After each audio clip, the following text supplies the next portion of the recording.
धन्यवाद करते हैं प्रभु।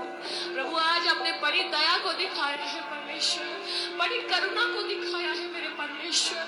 मैं विश्वास करती हूँ प्रभु, आज एक भी जन जैसे आया है वैसे वापस नहीं जाएगा प्रभु। तूने मेरी जुबान को खोला है मेरे परमेश्वर। मैं तेरा धन्यवाद करती हूँ प्रभु, मैं तेरा धन्यवाद करती हूँ प्रभु। प्रभु मैं तेरा धन्यवाद करती हूँ। अपने होठों से उसको बलिदान दे, अपने दिलों से उसे बलिदान दे। लिखा वो धन्यवाद की भेंटों के साथ खुश, वो धन्यवाद की भेंटों के साथ खुश।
ਤੁਹਾਡਾ ਸਭ ਕੁਝ ਹੈ। Hallelujah, hallelujah. ਅੱਜ ਤੁਸੀਂ ਇੱਕ ਖਾਸ ਅਨੋਇੰਟਿੰਗ ਦੇ ਨੀਚੇ ਹੋ, ਖਾਸ ਅਨੋਇੰਟਿੰਗ। Hallelujah, heavenly anointing. ਅੱਜ ਤੁਸੀਂ ਜੋ ਵੀ ਪਰਮੇਸ਼ਰ ਦੇ ਕੋਲੋਂ ਆਪਣੇ ਮਨ ਦੇ ਵਿੱਚ ਰੱਖ ਕੇ ਆਏ ਆ, ਜੋ ਆਸ ਲੈ ਕੇ ਆਏ ਆ, ਪਰਮੇਸ਼ਰ ਉਹਨੂੰ ਪੂਰਾ ਕਰੇਗਾ। ਪ੍ਰਭੂ ਉਹਨੂੰ ਪੂਰਾ ਕਰੇਗਾ। ਤੁਹਾਨੂੰ ਪਤਾ 2 ਦਿਨ ਹੋ ਗਏ ਮੇਰਾ ਗਲਾ ਬਿਲਕੁਲ ਖੁੱਲਿਆ ਨਹੀਂ ਸੀ, ਪਰ ਜਦ ਮੈਂ ਇੱਥੇ ਆਈ ਹਾਂ ਮੈਂ ਸੋਚਿਆ ਹੀ ਨਹੀਂ ਕਿ ਮੈਂ ਗੀਤ ਗਾ ਵੀ ਸਕਦੀ ਹਾਂ 2 ਦਿਨ ਪਹਿਲਾਂ। ਹਾਲੇਲੂਇਆ, ਇਹ ਚਮਤਕਾਰ ਨਹੀਂ ਤਾਂ ਹੋਰ ਕੀ ਹੈ। Hallelujah, hallelujah, hallelujah. ਇਹ ਚਮਤਕਾਰ ਨਹੀਂ ਤਾਂ ਹੋਰ ਕੀ ਹੈ, ਇਹ ਉਹਦੀ ਦਇਆ ਨਹੀਂ ਤਾਂ ਹੋਰ ਕੀ ਹੈ। ਹਾਲੇਲੂਇਆ।